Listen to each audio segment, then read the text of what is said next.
Donc, la vidéo, c'est bon. Donc, ce qu'on va faire, c'est qu'on va commencer par faire la génoise. Donc, préparer tous les ingrédients nécessaires pour ça.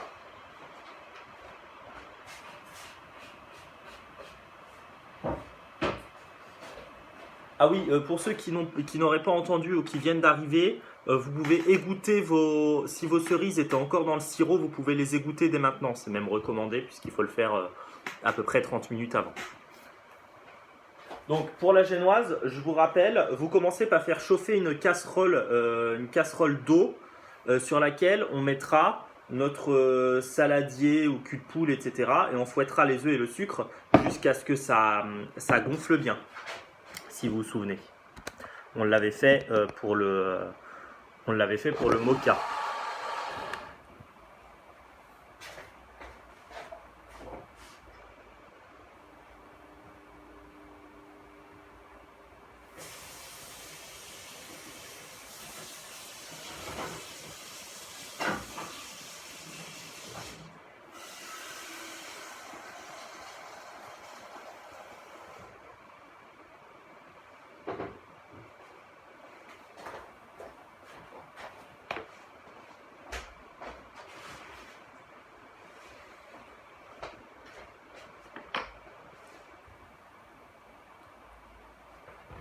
Donc pendant que la casserole chauffe, vous mettez vos 4 œufs dans un saladier.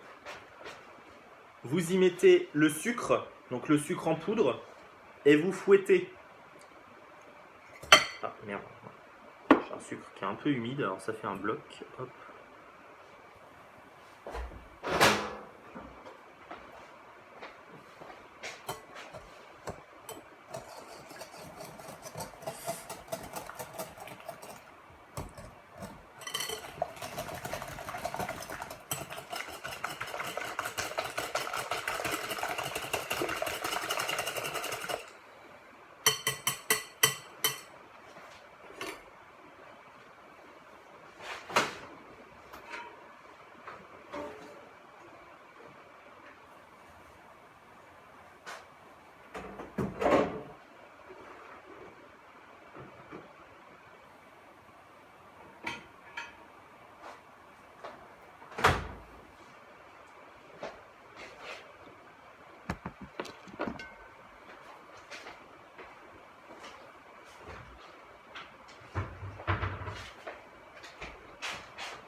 Alors, vous pouvez utiliser un fouet à main pour la génoise, mais je vous conseille d'utiliser un fouet électrique parce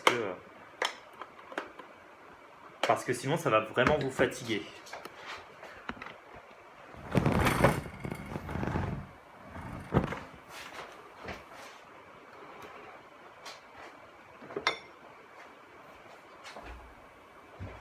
Arthur, du coup, juste pour être sûr, Oui. on a une casserole d'eau, on fait chauffer et dessus on met le saladier avec les œufs, le sucre et on fouette. Alors, quand l'eau est chaude, vous mettez dessus le saladier avec les œufs et le sucre, et à partir du moment où vous avez mis dessus, vous fouettez tout de suite avec le fouet électrique. Parce que si vous attendez, ça va cuire les œufs. Donc moi, je commence maintenant.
Donc, à terme, vous devez avoir quelque chose qui a à peu près triplé de volume et qui fait ce qu'on appelle le ruban, c'est-à-dire un beau ruban comme ça quand vous soulevez avec le fouet. Alors, je rappelle que la génoise, ce qu'on veut, c'est qu'elle soit bien aérée. Du coup, il ne faut pas trop attendre. Une fois que vous avez fait cette première opération, il faut rapidement passer à la suite. Donc, ce qu'il faut déjà, vous allez préchauffer votre four à 180 degrés.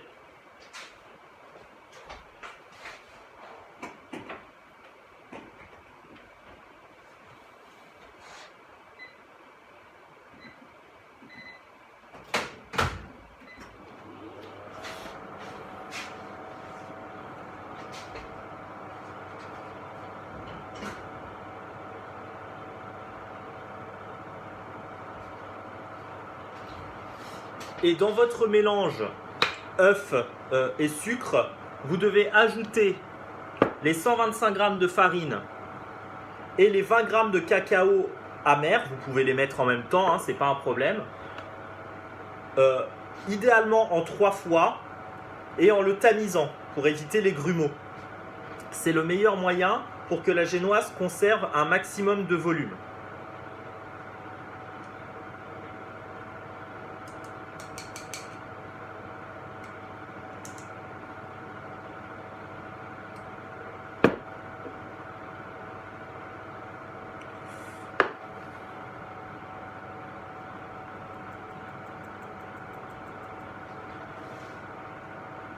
Ah oui, alors vous retirez de l'eau. Hein. Une fois que ça a bien monté, vous retirez de l'eau.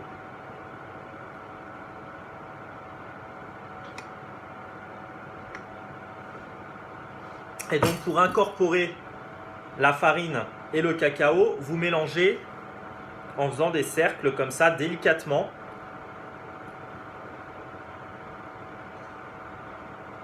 Pour conserver un maximum de volume.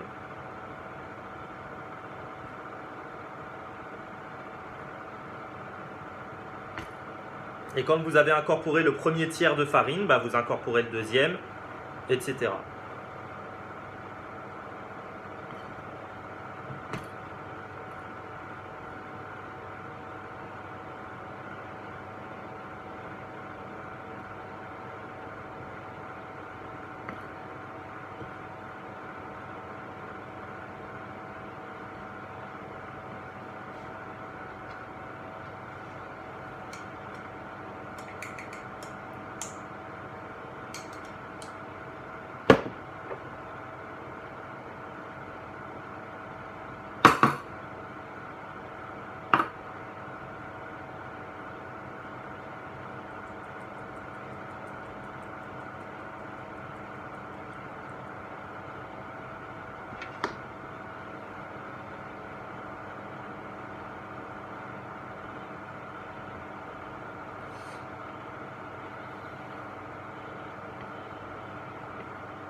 Allez bien toujours chercher au fond, parce que c'est souvent là que la farine tombe et du coup on se retrouve avec des gros grumeaux, des gros paquets de farine.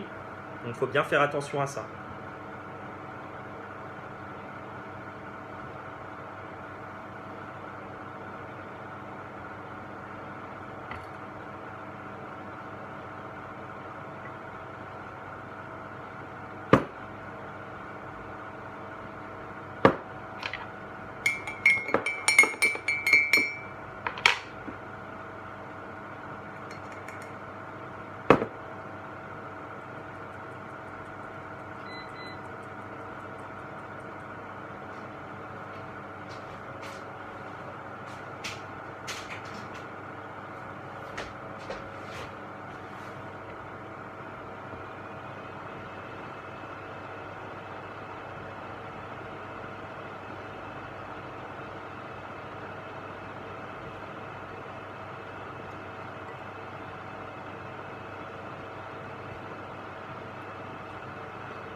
Voilà, donc pour moi c'est bon.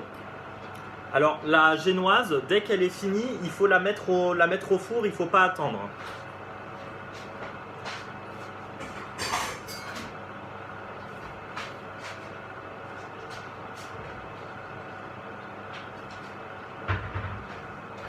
Alors moi j'avais pas ici j'ai pas de moule de la bonne taille, donc j'utilise un grand moule dans lequel je vais mettre un cercle dont la taille est ajustable en fait.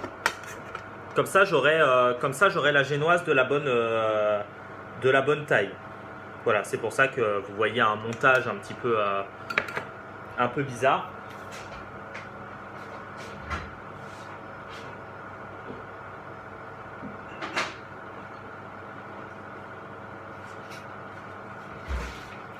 Alors je sais pas si j'avais précisé beurre dans la recette, mais le moule il faut le beurrer. Hein. Je suis désolé si j'ai pas pensé à le mettre.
Et vous le farinez aussi.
Voilà, et donc dès que la génoise est dans le moule, vous la mettez en cuisson.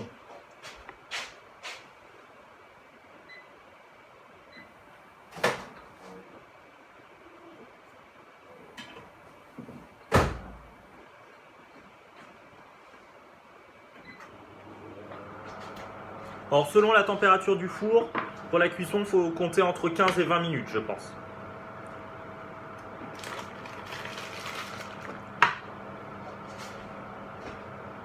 Ok. Donc on va s'occuper ensuite de faire la génoise au chocolat. Pas la génoise, pardon, la ganache. La ganache au chocolat. Donc pour ça, il vous faut les 135 grammes de chocolat à 60% là, qu'on va hacher.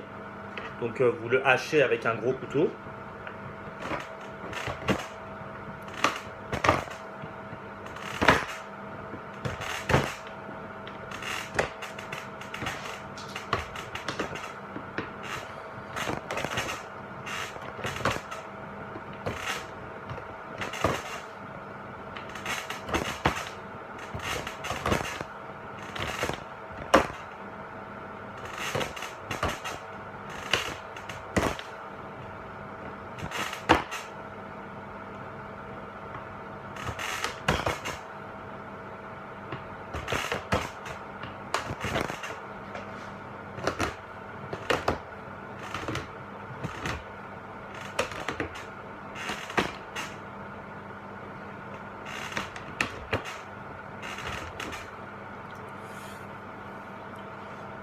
Voilà, donc le chocolat noir, vous le hachez, vous le faites fondre, comme d'habitude, soit au bain-marie, soit au micro-ondes en position décongélation, en mélangeant régulièrement. Alors moi là, j'ai pas accès au micro-ondes, parce qu'en fait, mon micro-ondes, c'est mon four.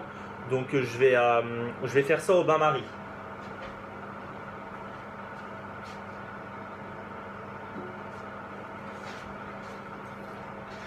Et simultanément, il faudra que vous fassiez bouillir les 150 g de crème liquide prévue pour la ganache. Hein. Pas la crème liquide dans laquelle vous avez mis la vanille, enfin si vous l'avez fait hier, parce que ça, on en aura besoin tout à l'heure.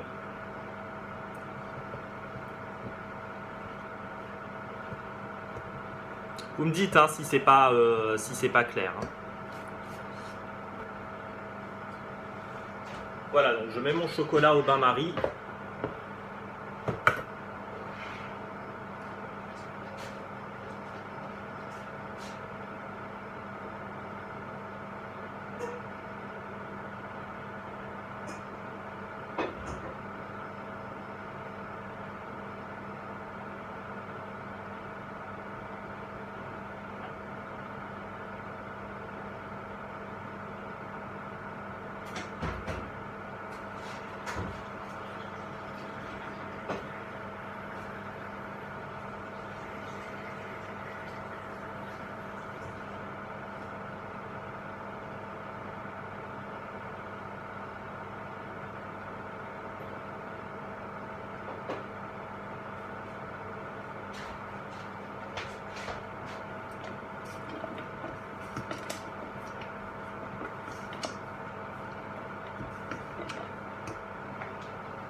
Et la crème quand c'est fondu, c'est ça?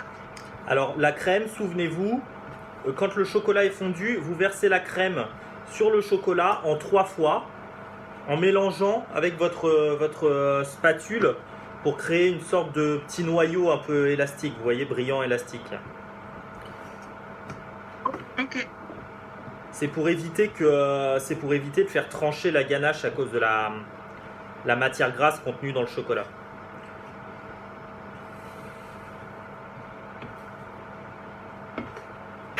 Et on rajoute la crème hors du feu ou sur le bain-marie? Quand le chocolat est fondu, vous le retirez du bain-marie. Hein.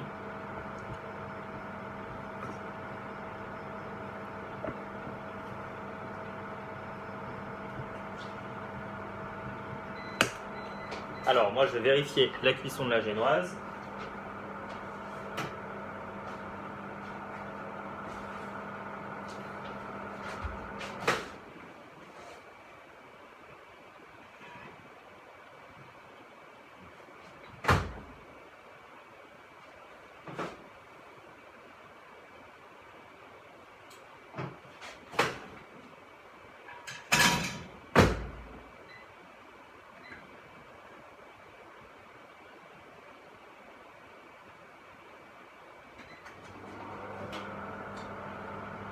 Bon, j'ai relancé la cuisson de la génoise parce que c'était pas assez cuit. Hein.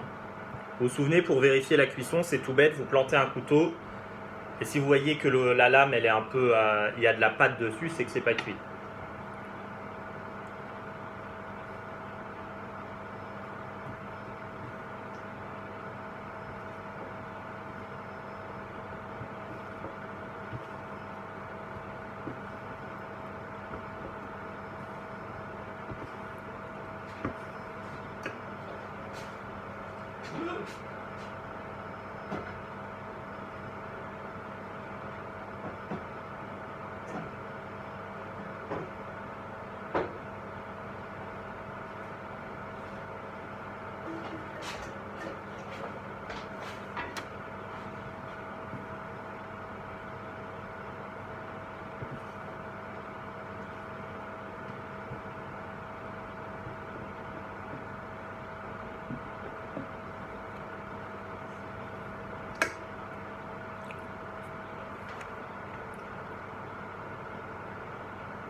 Alors, excusez-moi, je vérifie juste un truc sur internet.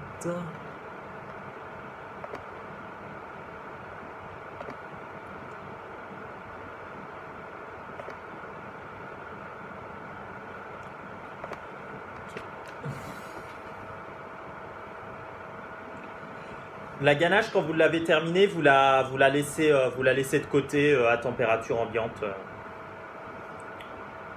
Elle va refroidir doucement. En fait, ce que je trouvais bizarre, c'est que dans ma recette, la ganache, ils décident de la verser entièrement sur le gâteau quand elle est encore un peu liquide. Mais en fait, j'ai peur qu'il n'y ait pas assez de ganache. Moi, je trouve que c'est mieux d'essayer de l'appliquer quand elle est un peu plus froide et un peu plus malléable, avec une spatule autour, comme pour la crème au beurre lors du mocha, pour ceux qui étaient là.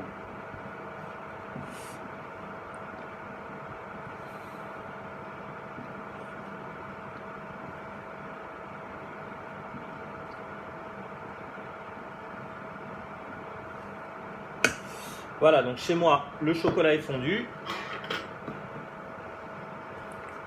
Donc j'ajoute la crème liquide.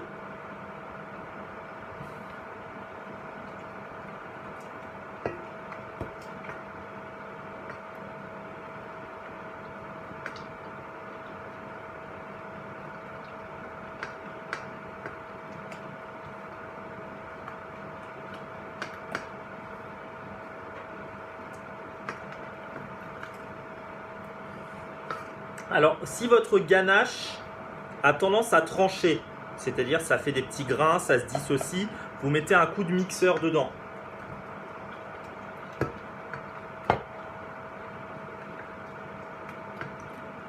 Et normalement, elle retrouvera son aspect lisse.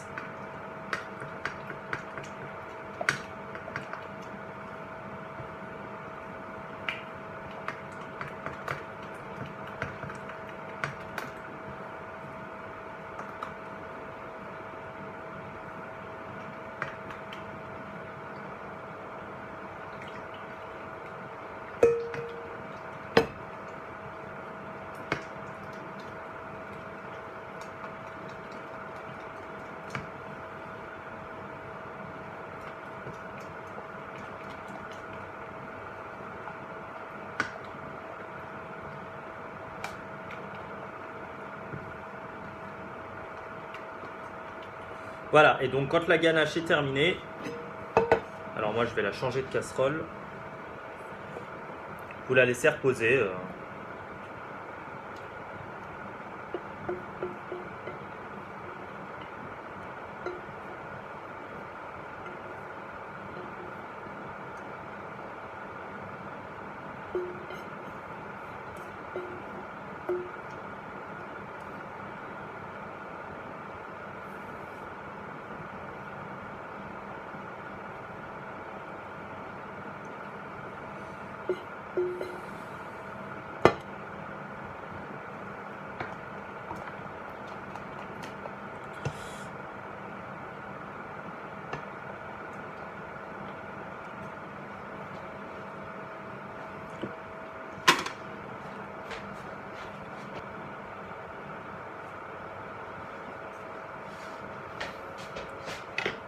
Alors, prochaine étape, on va s'occuper de préparer le chocolat qui nous servira pour la décoration. Donc normalement, on doit tempérer le chocolat, c'est-à-dire le faire fondre en respectant une certaine courbe de température pour qu'il ait la meilleure texture possible, bien craquant, bien brillant, etc. Le problème, c'est que ça suppose d'avoir un matériel que je n'ai pas moi et je pense que vous n'avez pas non plus. Voilà, parce qu'il faut un thermomètre, etc. Enfin, c'est une opération un peu compliquée. Donc ce qu'on va faire, nous, c'est qu'on va se contenter de faire fondre les 200 grammes de chocolat noir prévu pour la décoration et on l'étalera sur une plaque pour en faire quelque chose d'assez fin qu'on viendra concasser pour faire un peu comme des tuiles de chocolat. Donc, même opération, on hache le chocolat et on le fait fondre au bain-marie.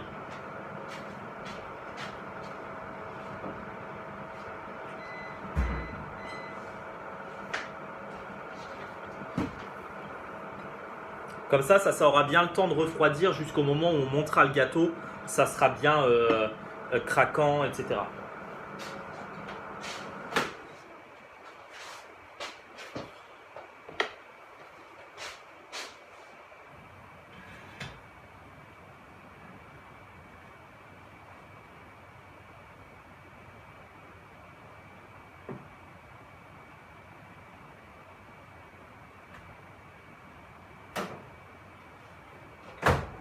Voilà, donc moi la génoise est cuite. Donc je la laisse reposer.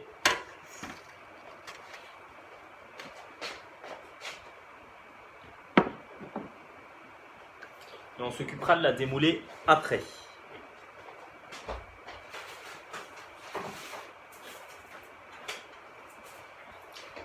Alors le chocolat pour la déco, j'ai mis 200 grammes à titre indicatif. Je ne sais pas exactement quelle quantité il nous en faudra. Mais au pire, ce qui vous reste, c'est pas perdu. Hein. Vous pouvez le manger comme ça. Ou le réutiliser pour autre chose.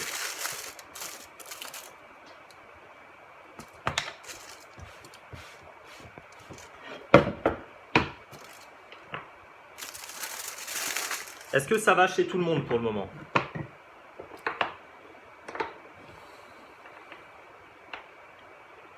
Ouais, ça va ici.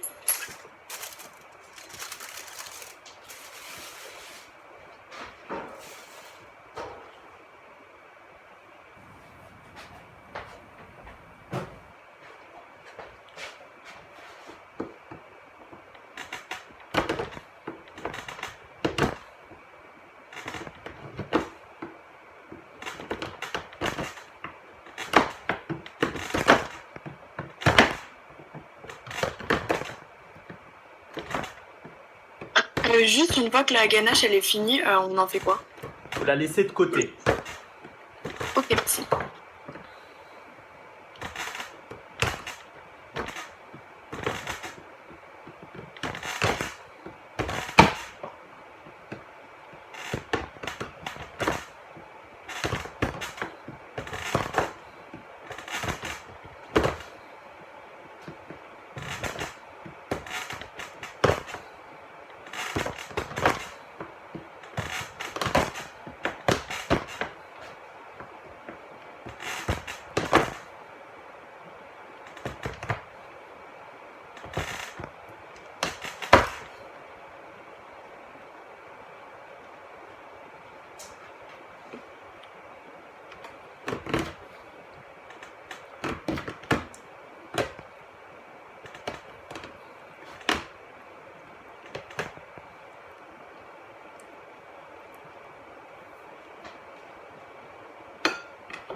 Alors quand vous faites fondre du chocolat comme ça au bain-marie, il faut bien veiller à certaines choses. Déjà, éviter de faire bouillir l'eau et éviter que le fond de votre bain-marie soit en contact avec l'eau.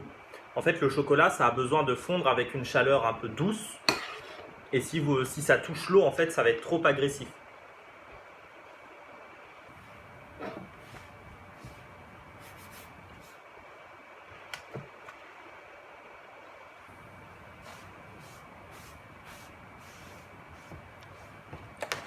Voilà, donc moi je vais laisser fondre ça doucement. Donc je mets de côté, voilà.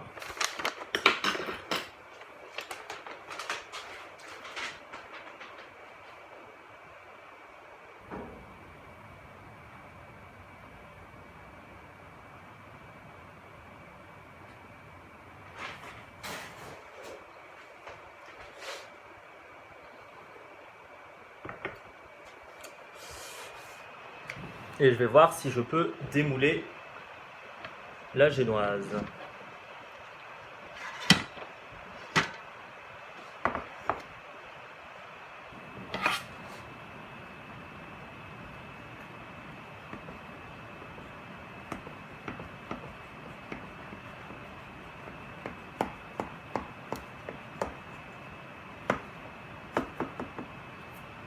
Donc la génoise, hein, comme pour le moka, il faudra qu'on puisse la couper en 3 dans le sens dans l'épaisseur.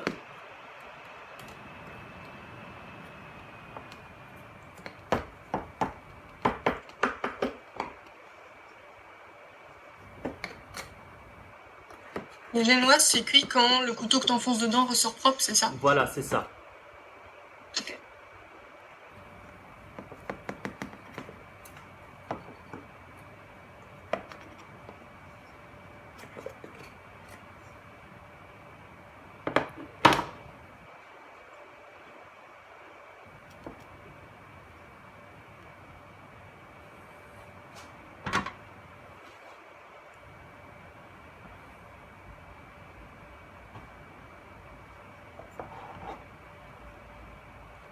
Voilà, donc moi, j'ai pu démouler la génoise. Alors un autre moyen de vérifier qu'elle est cuite, c'est qu'elle est moelleuse, hein. Vous tapez dessus, ça doit sonner un peu creux. Bon, de toute façon, si vous pouvez la démouler comme ça, c'est que normalement, c'est que c'est bon. Et donc la génoise, il va falloir attendre qu'elle refroidisse un peu, parce que comme on montera le gâteau avec une préparation à base de crème fouettée, si c'est trop fort, en fait, la crème fouettée va redescendre. Enfin, si c'est trop fort, si c'est trop chaud, pardon, la crème fouettée, elle va redescendre.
Alors pareil, quand on travaille du chocolat, alors bon, moi là j'ai pas le choix parce que j'ai que ça, mais il vaut mieux utiliser des feuilles de silicone que du papier sulfurisé, parce que le papier sulfurisé, ça rend les surfaces plus ternes.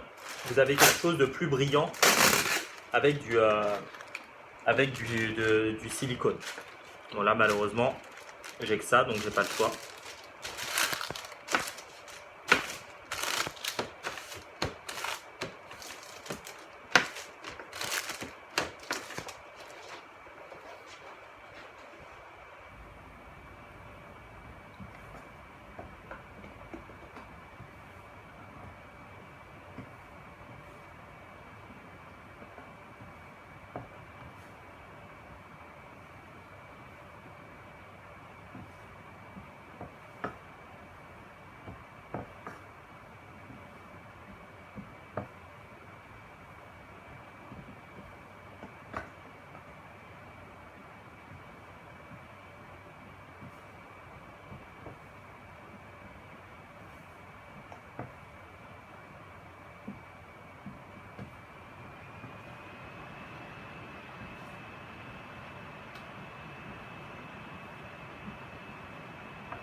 Voilà, donc moi mon chocolat est fondu. Donc je vais l'étaler sur la plaque. Et donc, quand vous étalez le chocolat sur votre surface, essayez de faire quelque chose d'assez fin. Hein. Faites une épaisseur de entre 1 et 2 mm. Hein, mais même 2 mm, ça me paraît un peu épais, donc plutôt 1. Ah oui, et faites attention à ce qu'il n'y ait pas d'eau sur le truc, parce que le chocolat n'aime pas du tout l'eau.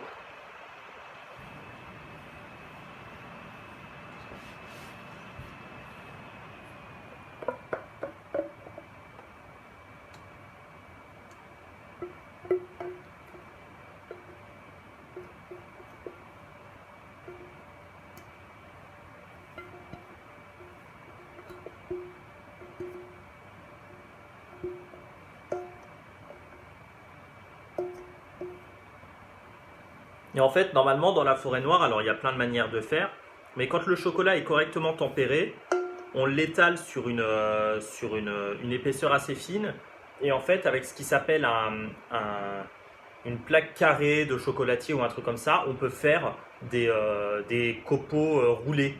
Mais ça suppose que le chocolat soit bien tempéré, et c'est une technique que j'ai jamais faite, je pense pas que je la réussirai du premier coup. De toute façon, j'ai pas le matériel, donc là, on fait un peu une déco plus artisanale, quoi.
Et donc cette plaque au chocolat, vous la laissez refroidir et on l'utilisera tout à l'heure pour faire la décoration du gâteau. En fait, on la concassera pour avoir des morceaux de chocolat qu'on viendra accoler au gâteau. Mais pour ça, il faut que ce soit bien froid parce que si comme le chocolat sera un peu fin, il va rapidement se réchauffer et fondre entre les doigts. Donc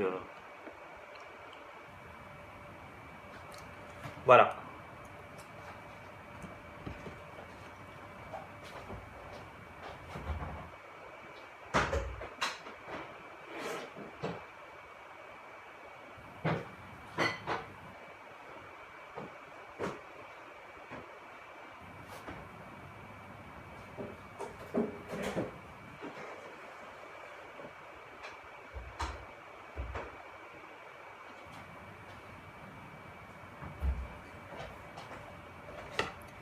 Une fois que cette opération est faite, on va pouvoir découper la génoise en 3. On va faire ça maintenant, plutôt comme ça. Pour la préparation à base de crème fouettée, tout sera prêt et on pourra s'en occuper.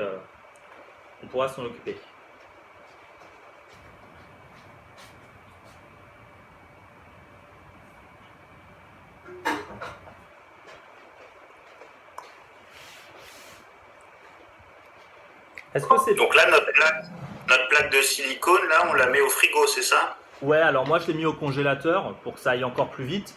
Et si vous n'avez pas de place au congélateur, vous mettez au réfrigérateur. Ouais. Enfin, votre plaque de chocolat, quoi. Est-ce que la génoise est cuite chez tout le monde?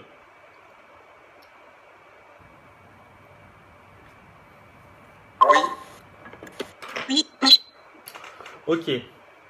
Donc on va pouvoir s'occuper de la découper. Donc je ne sais pas si vous étiez là pour le mocha, mais c'est la même opération. Donc on va couper la génoise en 3 disques dans l'épaisseur. Alors, si les 3 disques sont... Donc, il faut essayer de faire des disques à peu près identiques, mais c'est pas grave si c'est pas exactement... Si c'est pas parfaitement identique. Donc, pour ça, il vous faut idéalement un couteau à dents. Vous commencez par mettre une petite entaille pour voir à peu près où est-ce que vous couperez vos disques. Et l'entaille, et ensuite l'entaille, vous la prolongez sur tout le tour. En essayant d'être régulier pour avoir à peu près un disque d'épaisseur similaire partout.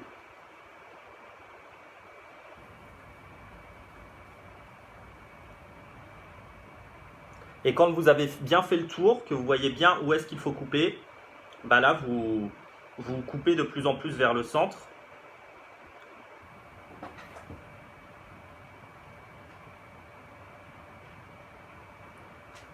Pour découper votre premier disque de génoise. Voilà. Vous faites pareil avec le deuxième. Alors je rappelle que la génoise, ça a tendance à s'effriter un peu, c'est pas très grave.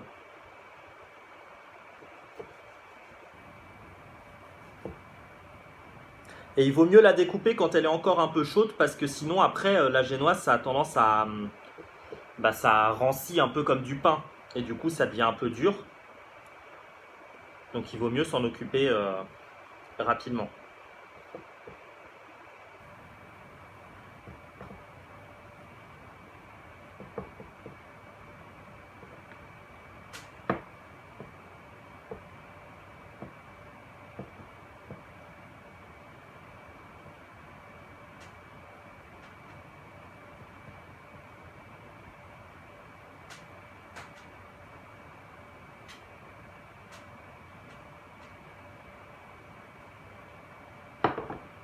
Voilà pour le deuxième disque et voilà pour le troisième.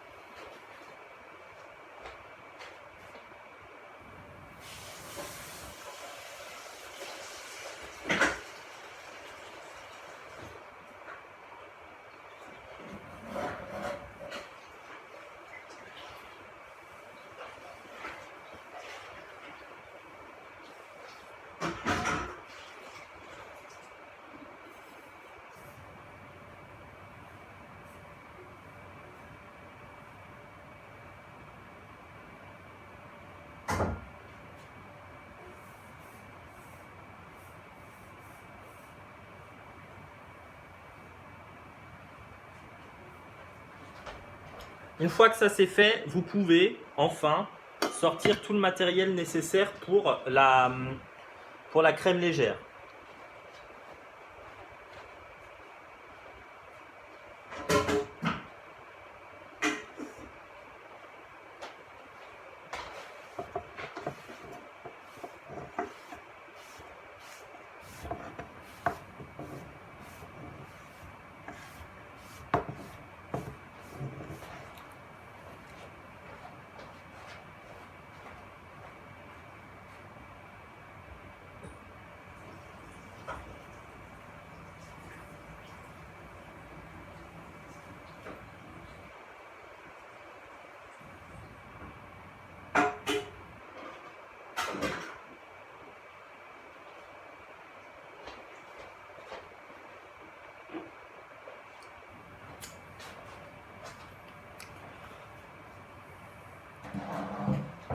Donc, pour la crème légère, c'est relativement simple. Vous avez la crème liquide. Il va en falloir en prendre un petit peu, l'équivalent de 3 cuillères à soupe à peu près, qu'on va faire chauffer dans une casserole légèrement pour pouvoir y dissoudre la gélatine. Donc vous mettez un petit peu de crème liquide dans la casserole, vous faites chauffer, vous mettez la feuille de gélatine, avec un fouet vous mélangez et dès que la gélatine est fondue, vous retirez. Je crois qu'il faut mettre le kirsch aussi, alors je vais vérifier tout de suite.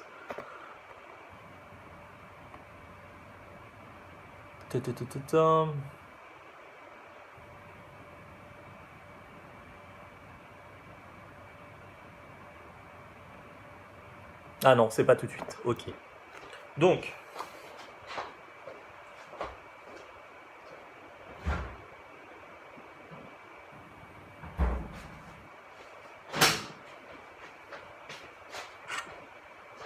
on a notre crème liquide, voilà, qui est dans un saladier bien froid. La crème doit être bien froide. Et donc moi, c'est la crème liquide dans laquelle j'ai mis la vanille hier soir, selon le procédé que je vous avais expliqué.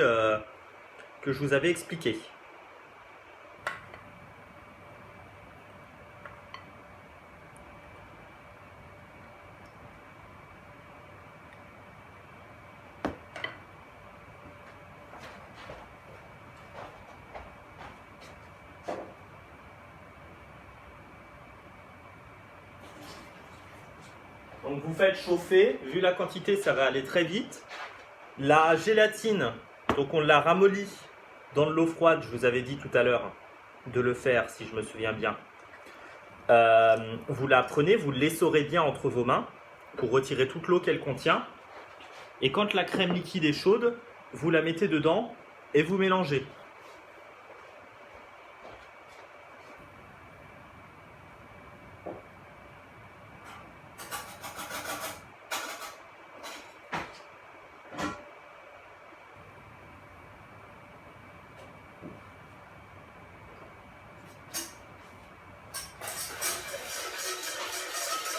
Voilà, donc c'est allé très vite, hein.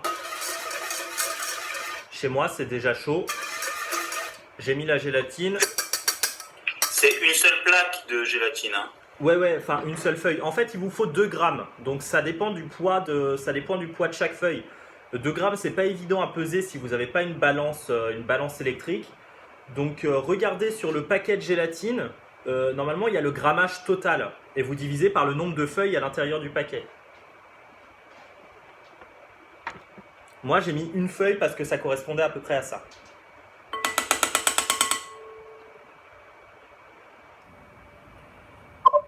Juste, c'est quoi que t'as fait chauffer? J'ai fait chauffer 3 cuillères à soupe de crème liquide que j'ai pris dans la crème liquide froide qu'on va utiliser pour faire la crème fouettée.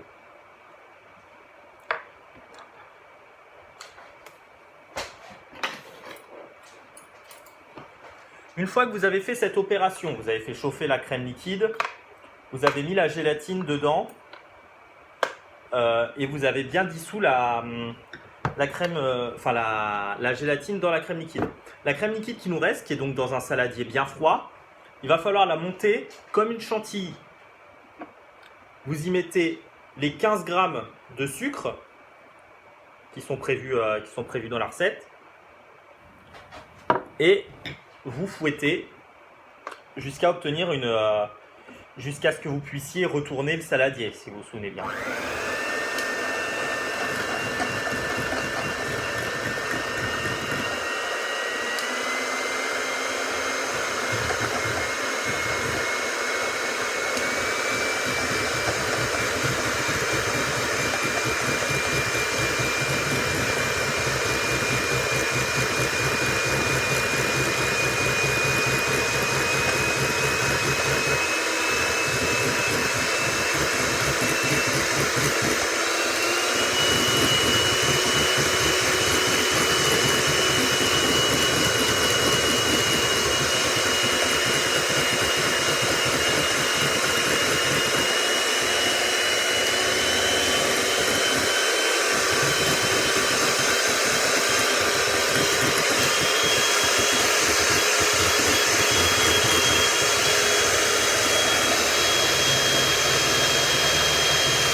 Voilà, donc chez moi c'est bon.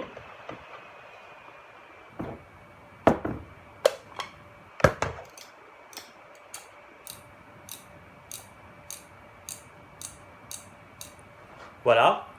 Donc la crème fouettée, vous voyez, on peut retourner le saladier, ça tombe pas. Quand vous avez monté la crème fouettée, vous y ajoutez délicatement le mélange qu'on vient de faire à base de crème et de gélatine et 4 centilitres de kirsch, donc 40 grammes de kirsch. Vous mélangez délicatement avec une spatule pour pas faire retomber la crème fouettée.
Est-ce que vous vous en sortez?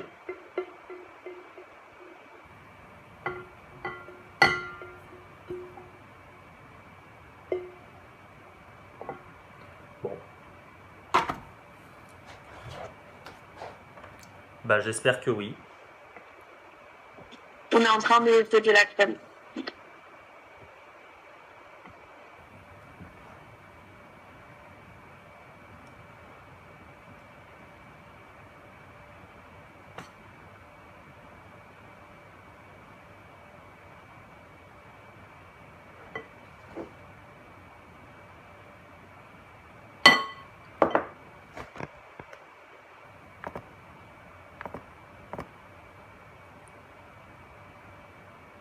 Ah oui, je me disais bien. C'est 20 centilitres, c'est 2 centilitres, donc c'est la moitié de ce que je disais pour la crème légère au kirsch. Voilà, les 40, ce sera pour le sirop pour imbiber.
Une fois que vous avez terminé avec la crème légère, donc je rappelle, hein, vous faites la crème fouettée, vous versez dedans le mélange crème-gélatine et 2 centilitres de kirsch.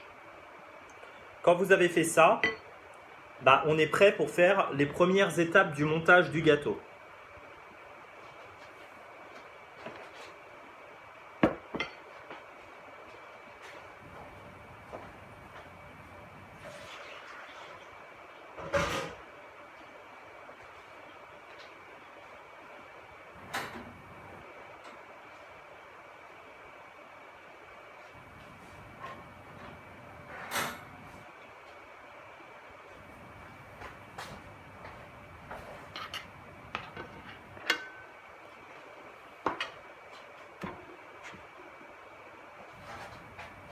Donc pour monter le gâteau, il va vous falloir un support rond. Voilà, donc ça peut être un moule retourné, un moule à gâteau retourné, un plat rond, ce que vous voulez. Voilà. Moi, je vais le monter à l'intérieur de mon cercle parce que parce que je trouve que le résultat est plus satisfaisant. Mais c'est pas une obligation. Souvenez-vous, pour le mocha, pour ceux qui étaient là, on avait superposé les couches sans utiliser de cercle.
Donc, pour effectuer le montage, il va vous falloir aussi le sirop des cerises. Le sirop des cerises, donc normalement vous avez 300 ml si je me souviens bien, à peu près. Hein. Il vous en faudra peut-être un peu plus, un peu moins. Vous ajoutez à l'intérieur 4 centilitres de kirsch.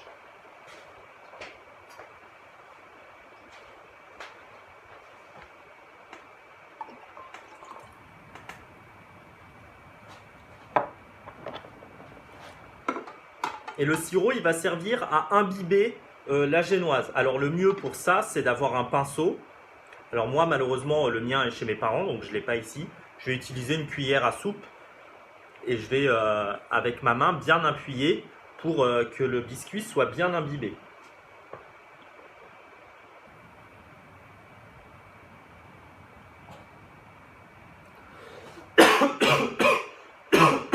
Il va falloir imbiber la génoise de sirop.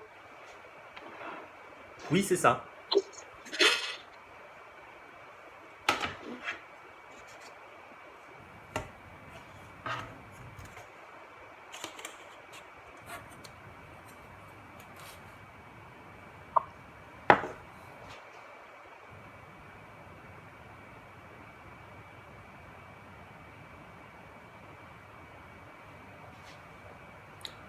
Donc, pour le montage du gâteau, vous commencez par mettre un premier disque de génoise.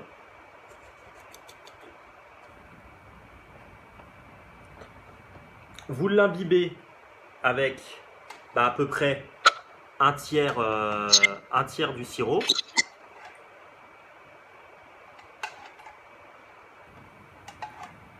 N'hésitez pas à y aller franchement au niveau de l'imbibage, hein, parce que la génoise, c'est un gâteau qui doit être très... la forêt noire, c'est un gâteau qui doit être très moelleux. Hein.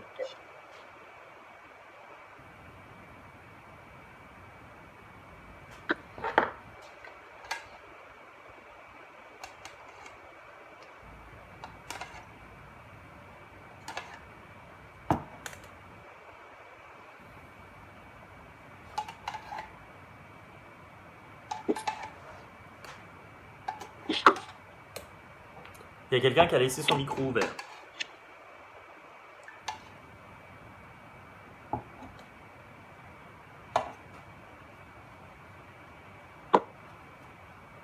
Laurette, c'est vous. Attends.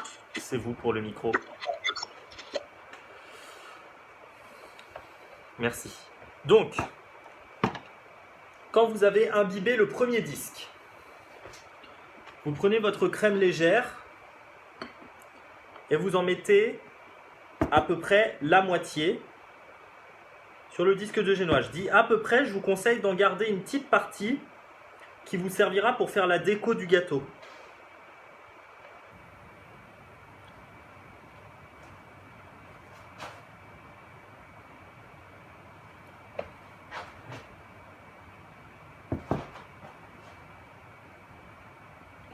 Donc vous recouvrez bien.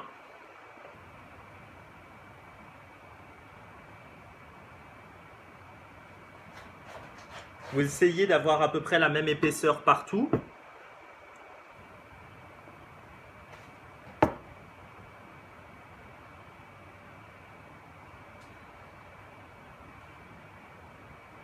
Vas-y, ouais.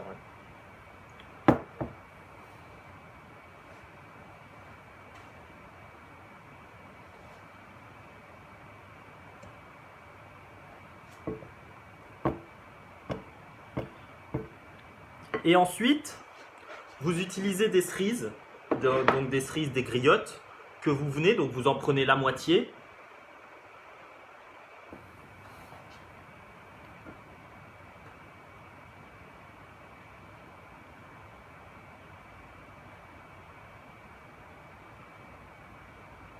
Et vous venez les placer dans la crème. Donc vous essayez de les répartir équitablement.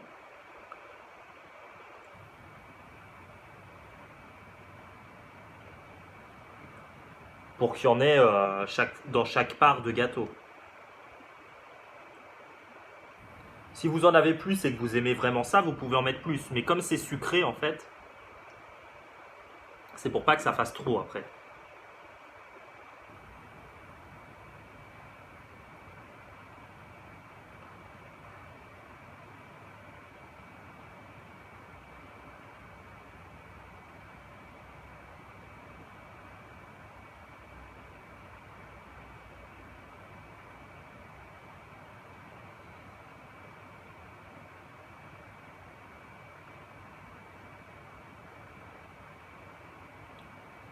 Une fois que vous avez réparti les cerises, vous mettez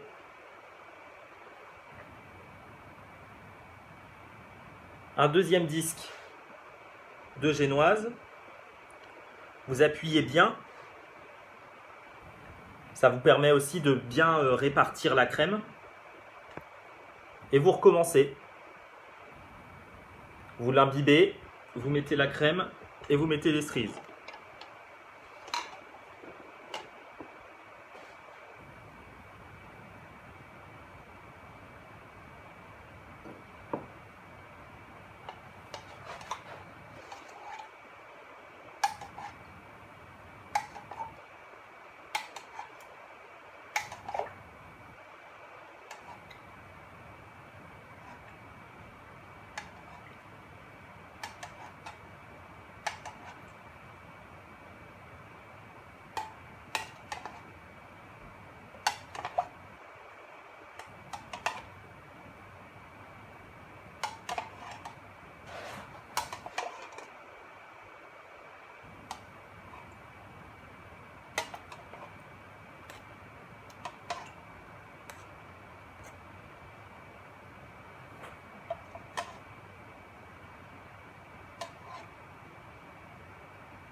En fait, les gâteaux comme ça, le moka, la génoise, donc ce sont des entremets montés. C'est à peu près toujours la même technique et il y a plein de gâteaux différents de ce style-là. Donc je pense que c'est bien qu'on les ait vus parce que ce sont des gâteaux qui sont assez bons et qui sont relativement faciles à faire.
Quand vous mettez les cerises, dites-vous bien qu'il faut toujours à peu près qu'il y ait le même nombre de cerises, quelle que soit la part qu'on va couper, quoi. Un peu comme dans le saucisson aux noisettes de Perceval et Caradoc, pour ceux qui ont la référence.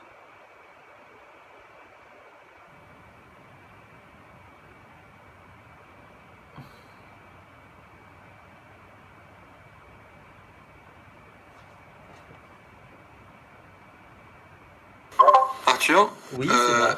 j'ai manqué une étape, je pense. Comment est-ce qu'on intègre le kirsch et la gélatine à la crème?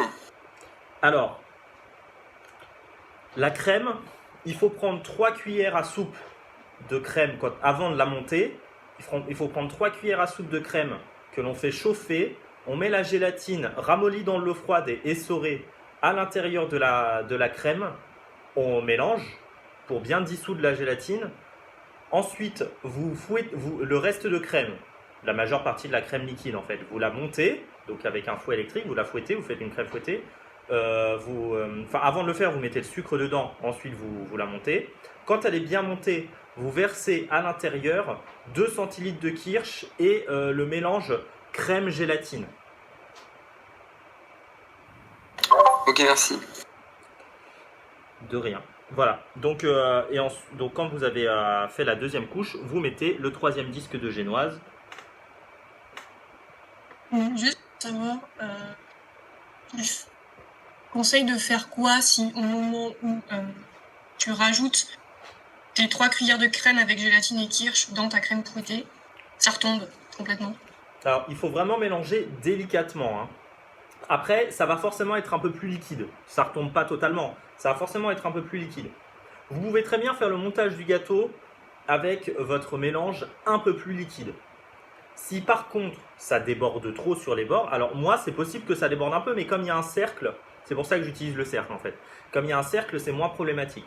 Si jamais vous trouvez que vraiment c'est difficile, vous mettez votre crème au réfrigérateur ou au congélateur le temps qu'elle fige légèrement. Avec la gélatine, ça va lui permettre de figer un peu. Ou alors éventuellement vous pouvez essayer de remettre un coup de fouet dedans, mais je suis pas sûr qu'avec la gélatine ça marche très bien de faire la crème, de refouetter la crème. C'est pour ça que je vous donne pas ce conseil là. Après vous êtes aussi là pour faire des expériences, hein, donc essayez, ça nous aura appris quelque chose.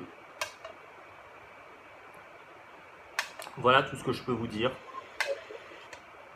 Le 3e disque, là, tu l'as mis à l'envers, histoire de l'imbiber par le haut. Alors, effectivement, pour l'imbiber plus facilement, il faut toujours que ce soit le côté mis sur le dessus. Après, moi, j'ai pas fait gaffe à l'ordre des couches. Je crois que ce disque-là, c'était celui du milieu.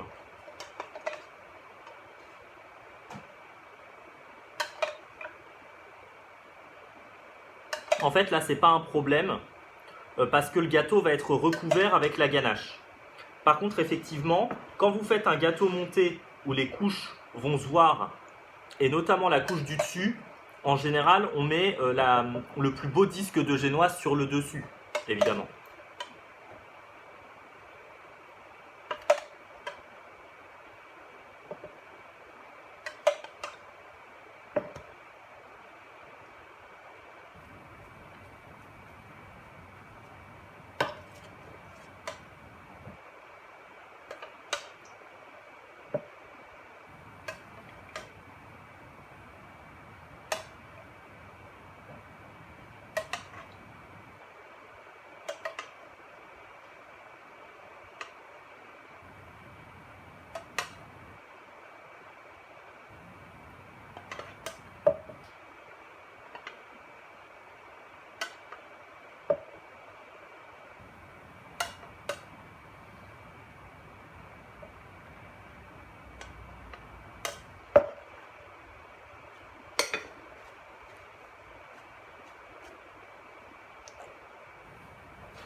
Alors, le gâteau, il faut quand même qu'il ait une petite prise au froid parce qu'il y a de la gélatine.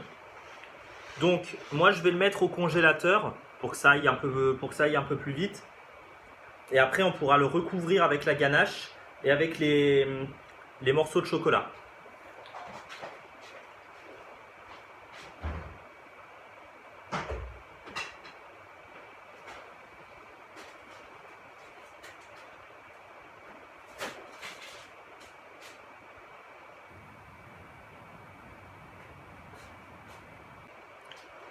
Bon, en attendant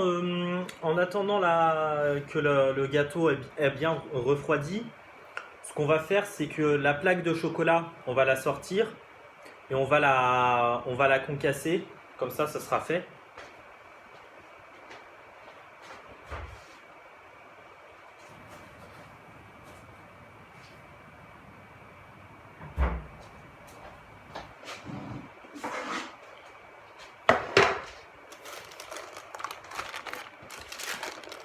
Voilà, donc on a une plaque qui a bien refroidi. Et donc, bon, ça fond assez vite au contact des doigts. Donc il faut faire ça assez rapidement. Je vous conseille de faire des morceaux à peu près comme ça, vous voyez.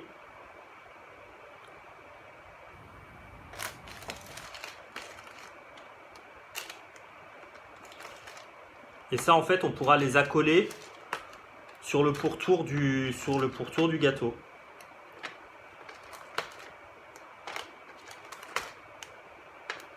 Et ça fera une décoration sympa.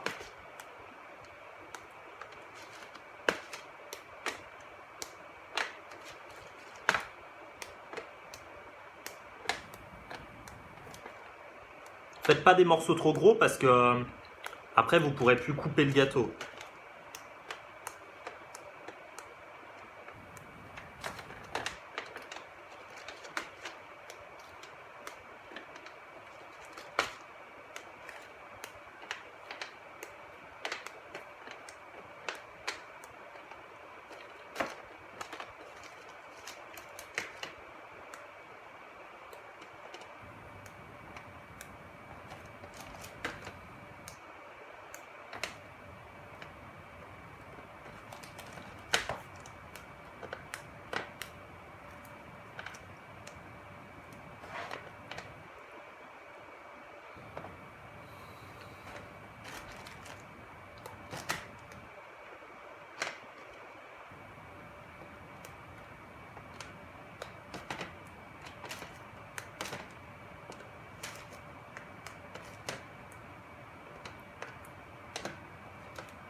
Moi j'ai les mains un peu trop chaudes, alors on va remettre tout ça tout de suite au froid.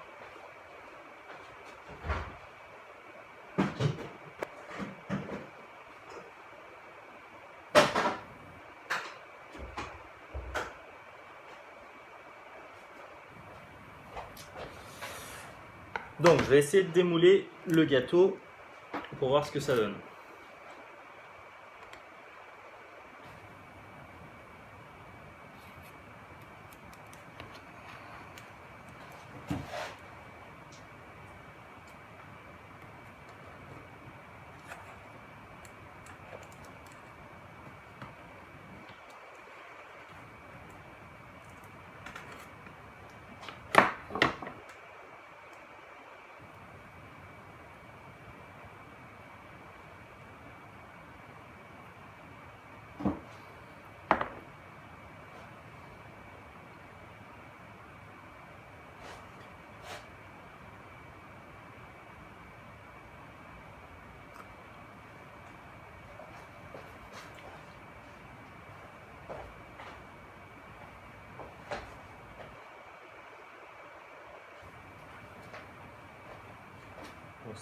On arrive.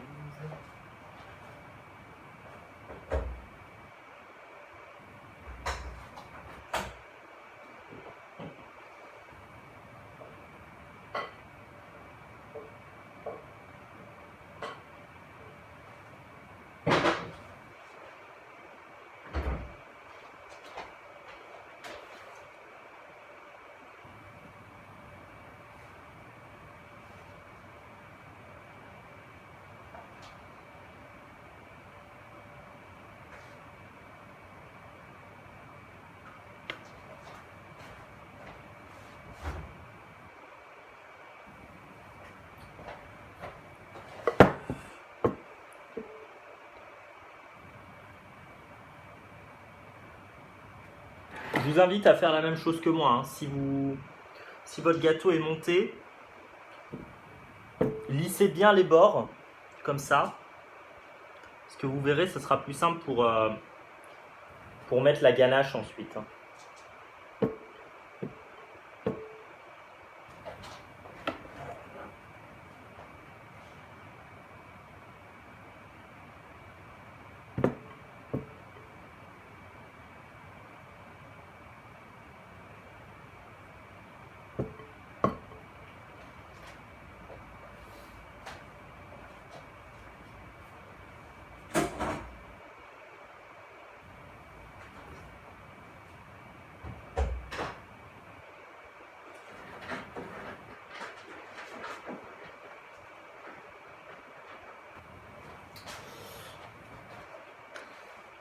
Voilà. Alors, je pense qu'on va pouvoir mettre le... Moi, je vais mettre la ganache. Voilà, je vais essayer de mettre la ganache sur le bord. Pour ceux qui peuvent, vous pouvez le faire aussi. Et pour les autres, bah, continuez à attendre que la crème est suffisamment refroidie.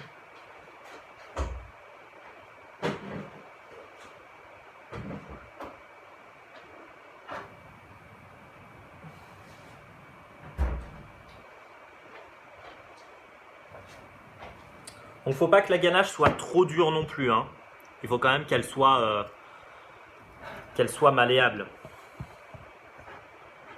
Si jamais elle est un peu trop dure, vous pouvez la réchauffer un peu au bain-marie. Vous voyez là, a priori, elle est bien. Donc le but, c'est d'en étaler sur la totalité du gâteau, mais pas une couche trop importante. En fait, le but de la ganache, c'est de permettre de coller les tuiles de chocolat.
Alors c'est pas très grave si quand vous recouvrez le gâteau, la ganache tient pas très très bien ou alors c'est pas très joli, c'est pas très lisse puisque vous allez recouvrir avec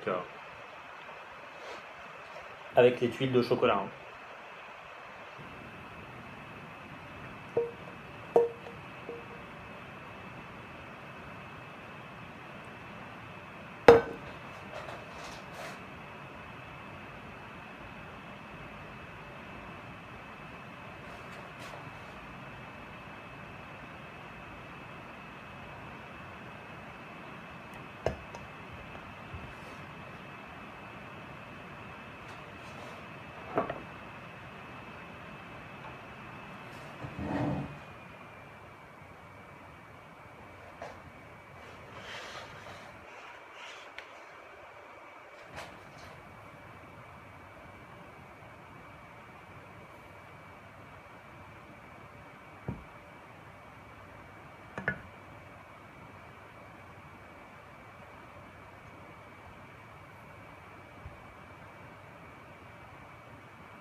Voilà, j'espère pour vous que vous vous en sortez. Et donc quand le gâteau est entièrement recouvert, et ben on va pouvoir mettre par-dessus les tuiles de chocolat.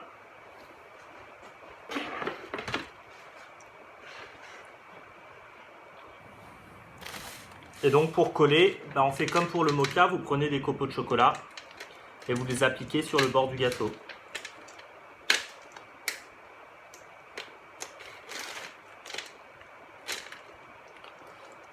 Alors n'en mettez pas 3 tonnes non plus.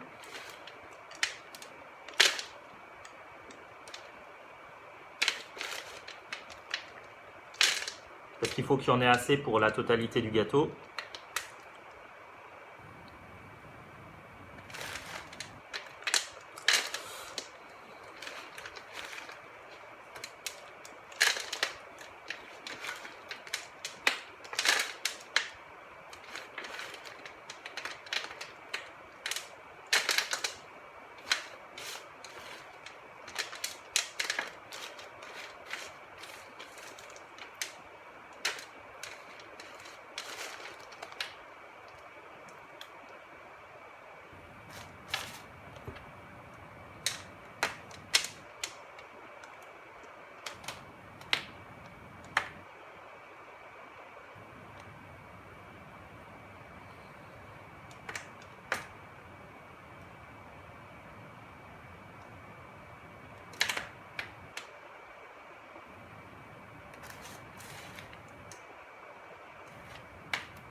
Voilà, est-ce que vous vous en sortez avec ça?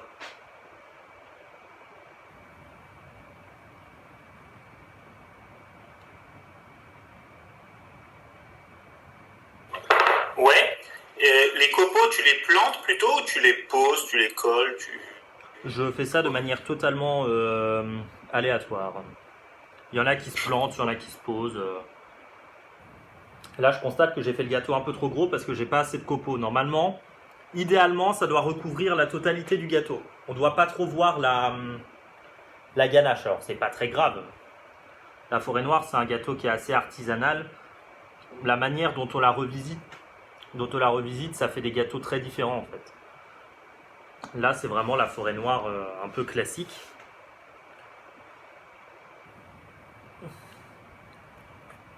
Mais c'est un peu comme, je ne sais pas si vous étiez là pour le mocha, mais c'est un peu comme pour les amandes effilées quand on les colle sur le pourtour, quoi.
Alors moi je vais remettre le cercle parce que le gâteau il va prendre comme ça, il aura une meilleure forme.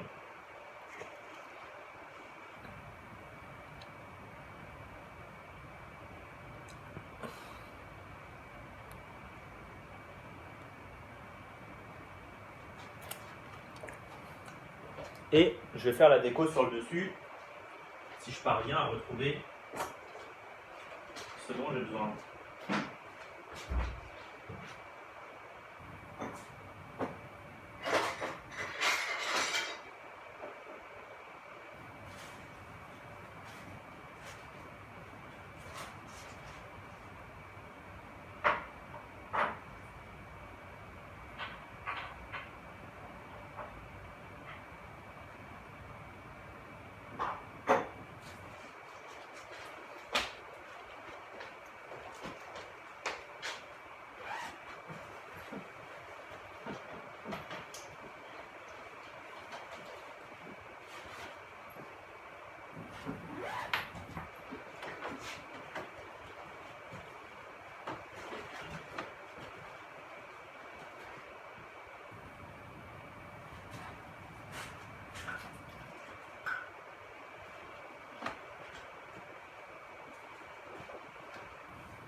Bon, bah, je vais faire avec la douille que j'ai trouvée.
Voilà, donc je disais, avec ce qui vous reste de crème, quand elle a un peu pris et qu'elle est utilisable, vous pouvez l'utiliser pour faire une déco.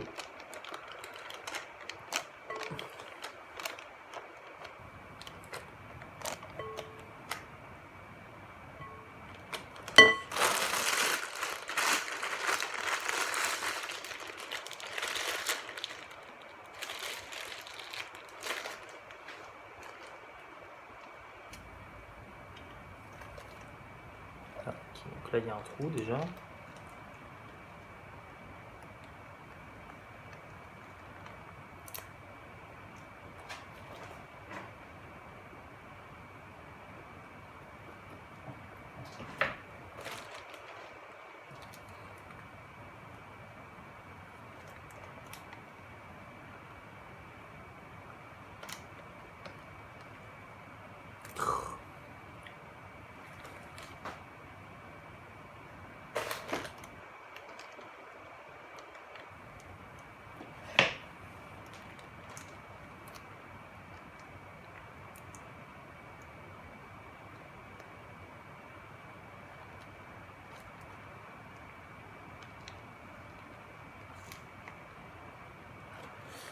Bon, je m'en sortirai pas parce qu'il y a un truc qui bloque la douille, donc je suis désolé.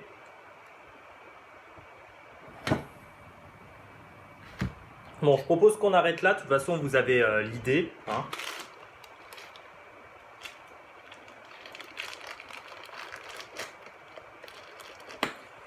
Voilà. Magnifique ton gâteau, jalouse. Comment? Ton gâteau est magnifique, je suis jalouse. Ah bon, à ce point? Eh ben, c'est gentil. Bah écoutez, j'espère que ça vous a plu. Je vous tiens au courant pour le prochain tutoriel qui sera donc consacré aux macarons. Voilà. Pour la date. Et je vais lancer un petit sondage pour le parfum parce que les macarons, en fait, ça peut être plein de parfums différents. Donc, ce sera à vous de me dire.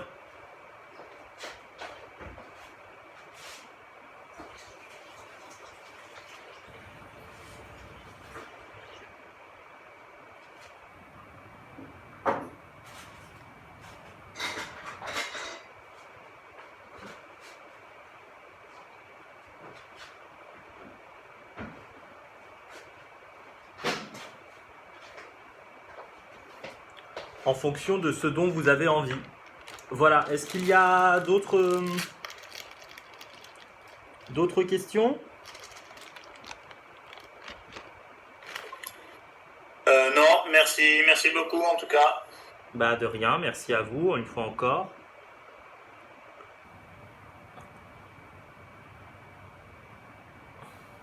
Merci beaucoup, au revoir. Et puis, bonne dégustation, si je puis dire. Merci beaucoup.